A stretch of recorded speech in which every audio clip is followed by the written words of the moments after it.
Welcome back to Cash and Sass, the podcast where we ditch the shame, talk real numbers, and build bold, bankable wealth without sacrificing who we are. I'm your host, Lisa Marie, Fractional CFO, money mentor, and the sassy wealth queen behind Transcendent Wealth Co. If you are ready to scale with strategy, own your power, and finally feel wealthy in every sense of the word, then you're in the right place. In this episode, we're talking about the moment when do-it-yourself financial leadership isn't enough anymore, and why having a strategic sounding board can accelerate clarity, confidence, and profitability in ways that spreadsheets alone never will. So let's dive in.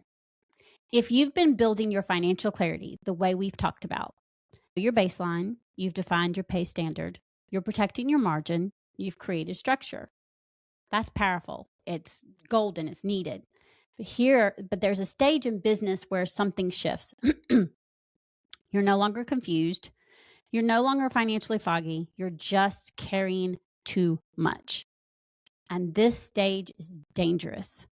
Not because you're failing, because you're growing. In the early stages of business, scrappiness works. We've all done it, including me. You make quick decisions, you adjust on the fly, you experiment. But as your revenue increases, complexity increases faster than confidence. More clients, more team, more payroll, more tax exposure, more commitments, more contracts, more risk. And suddenly, your decisions are no longer $500 decisions. They're $50,000 decisions, $150,000 decisions, six-figure hiring decisions. And y'all, that changes the emotional weight completely. Now, what happens when you keep doing it alone? This is what I see all the time with capable founders. They think, I've handled it this far. I'll just keep figuring it out. I don't need help yet. But what actually starts happening is they delay decisions. They sit on hiring. They hesitate on expansion. They overthink investments, any investment. They stall pricing increases. They may even decrease their revenue, meaning their take-home pay. They postpone restructuring. I am guilty of that. Should have done that a long time ago, and it came back and bit me. And it's not because I lack intelligence. It's not because of that. It's because the weight of being the only filter gets heavy. I'm going to say that again. The weight of being the only filter gets heavy. Every decision runs through your nervous system. And when everything runs through your nervous system, fatigue sets in. If it hasn't set in, it will. And fatigue causes one of two reactions, either overcaution or overcompensation. And y'all, both are expensive. The cost of overcaution looks responsible on the surface. Underneath, you underhire, you underinvest, you underscale. You miss windows of opportunity because you wait for certainty that never comes. And your business plateaus, not because revenue is insufficient, but because leadership is isolated. Then there's the cost of overcompensation. Overcompensation looks bold, okay? However, underneath, you hire too quickly, you expand without modeling, you commit to overhead without reserves, you trust projections without pressure testing them. And growth becomes adrenaline-fueled instead of strategic.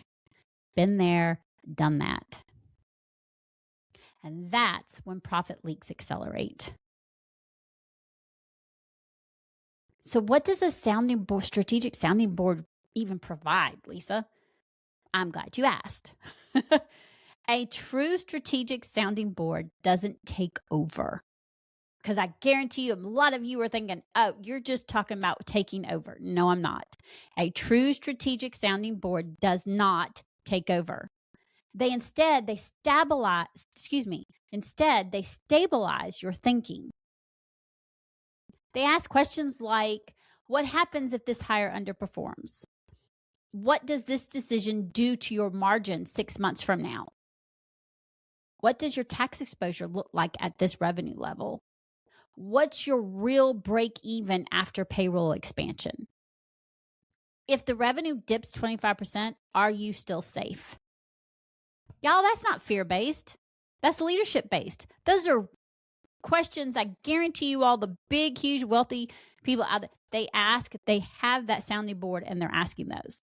And that type of modeling shifts everything.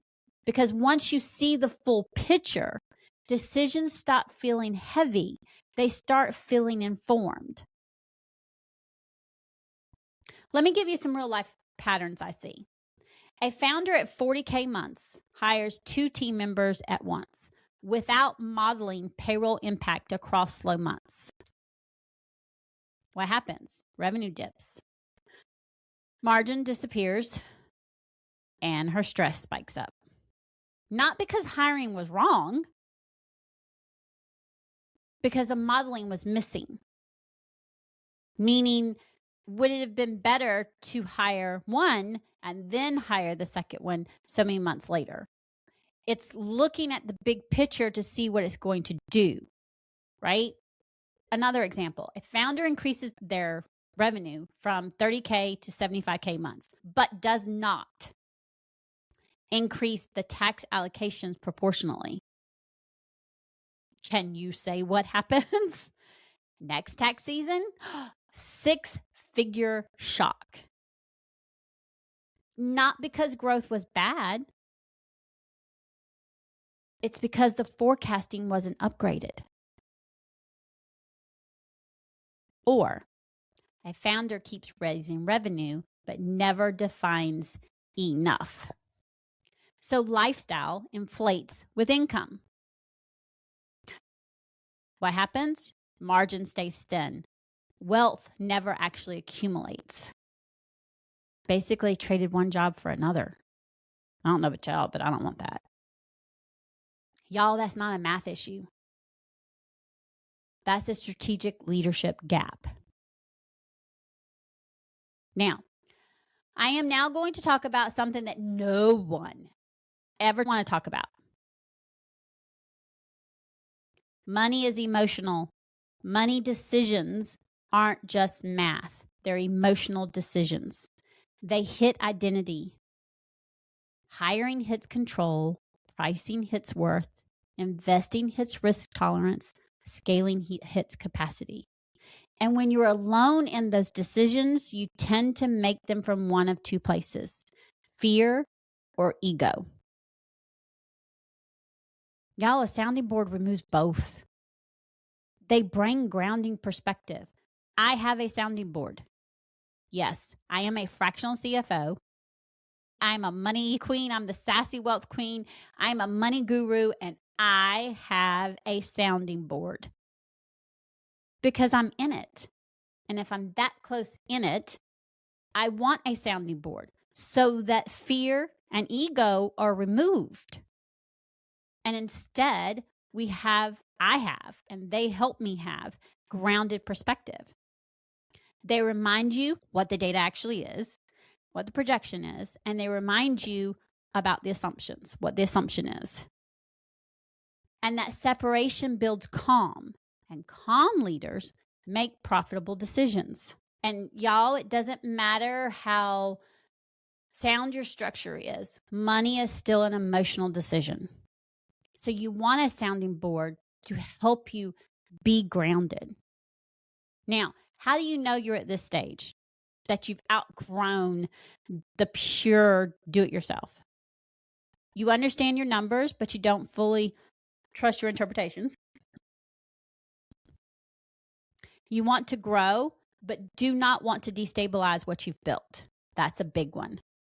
You want to grow sustainably because you don't want to destabilize what you've built.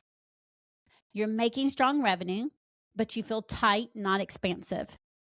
And you're capable, but you're tired of carrying it alone. If that's you, that's not weakness. That's evolution. That means you're growing, you're expanding. And all the wealthy people have a team.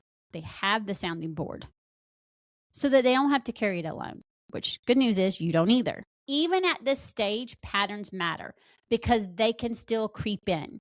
You can be revenue strong and still avoid recalculating margin, inflate projections during that growth excitement. Oh, and you inflate the projections because you're not really being strategic. You can normalize thin profit because your revenue is rising, overcommit during expansion cycles, delay uncomfortable financial conversations.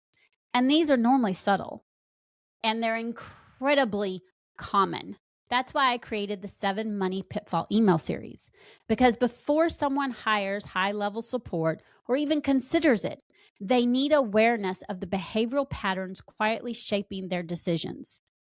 Now, in this email series, each day you walk through one common financial leadership pitfall, how it shows up in scaling business, the real cost of ignoring it, and the shift that restores control. This is not about shame. And I'm going to say that again. This is not about shame. It's about visibility. It's about awareness. Because once you can name the pattern, you stop personalizing it. You stop thinking something's wrong with me. And you start thinking, that's the pattern. Now I can fix it. If you're listening to this and you're thinking, I'm not confused, I'm just carrying too much, or I want to grow, but I want to grow grounded. I don't want to have chaos, Lisa. I'm ready for strategic clarity. Then I want you to start with awareness. Before you do anything else, start with awareness. Sign up for the 7 Money Pitfall email series. Before you scale any further, before you hire again, before you expand your overhead, identify the pattern, strengthen the foundation, and then grow intentionally. The link is in the show notes, okay? Y'all, clarity compounds. So does pressure if it's left unmanaged. Choose clarity. Until next time, remember, confidence and cash are the ultimate power duo.